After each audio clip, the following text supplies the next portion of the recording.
CCS की बैठक शुरू हो गई है। पीएम आवास पर यह बैठक हो रही है। इस बैठक में अमित शाह, राजनाथ सिंह भी शामिल हैं। पीएम आवास पर वो लोग पहुंच चुके हैं। बड़ी खबर इस वक्त आपको हम दे रहे हैं। देखिए, पहलगाम अटैक के बाद ये बड़ी बैठकों का सिलसिला लगातार जारी है और ऐसे में ये बड़ी बैठक इस वक्त हो रही है।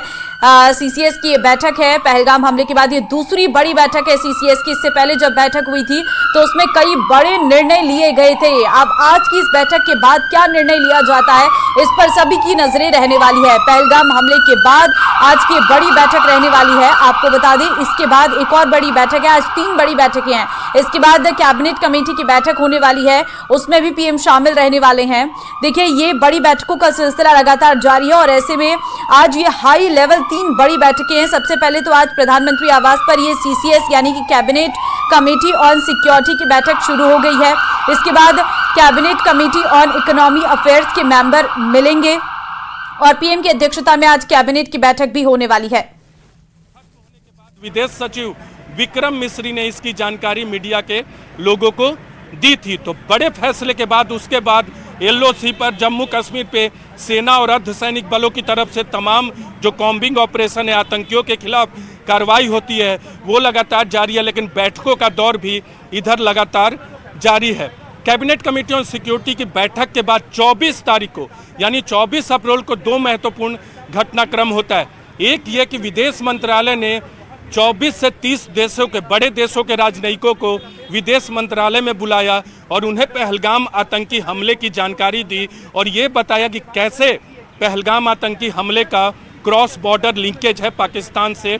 24 से 25 राजनयिकों को बुलाया गया। ये सभी राजनयिक अपने अपने देशों का भारत में प्रतिनिधित्व करते हैं और 24 अप्रैल को जब विदेश सचिव दूसरे देशों के राजनयिकों को जानकारी दे रहे थे, तब जो है उसी समय विदेश मंत्री एस जयशंकर, गृह मंत्री अमित शाह, राष्ट्रपति द्रौपदी मुर्मू से मिल रहे थे और उन्हें पहलगाम आतंकी हमले के बाद के यथा स्थिति के बारे में बता रहे थे कि आखिर भारत सरकार की तरफ से क्या करना है। करीब भारत ने अब तक 24 और 25 अप्रैल को 24 अप्रैल को विदेश मंत्रालय ने पहले 24 से 30 राजनयिकों को और अगले दिन देश में मौजूद तमाम 180 देशों के राजनयिकों को ये बता दिया था अलग अलग स्तर पे कि पहलगाम आतंकी हमले का पाकिस्तान से टेरर लिंक है और इस मसले पर भारत आने वाले वक्त में कठोर कार्रवाई करेगा। और खुद प्रधानमंत्री नरेंद्र मोदी ने अपनी बिहार के कार्यक्रम के दौरान दुनिया को एक संदेश भेजा था कि आतंकवादी किसी कोने में हो, उन्हें बख्शा नहीं जाएगा। न सिर्फ आतंकवादी बल्कि साजिशकर्ताओं को भी नहीं छोड़ा जाएगा। और ये संदेश बिहार के अपने कार्यक्रम से अंग्रेजी में बोल के संदेश दिया था दुनिया को। 24 और 25 अप्रैल को राजनयिकों को बताया गया विदेश मंत्रालय की तरफ से। उसी वक्त यानी 24 अप्रैल को शाम को विदेश मंत्री और गृह मंत्री राष्ट्रपति को जानकारी देकर निकलते हैं और फिर एक बैठक होती है विदेश मंत्री और अजीत डोभाल के बीच भी, वो भी बैठक महत्वपूर्ण थी। लेकिन उसके बाद यानी लगातार बीच में कई बैठकों का दौर चलता रहा। राजनाथ सिंह ने भी सेना के तमाम बड़े अधिकारियों के साथ बैठक की, सीडीएस के साथ बैठक की, तीनों सेनाओं के प्रमुख के साथ बैठक की। लेकिन उसके बाद प्रधानमंत्री की अध्यक्षता में एक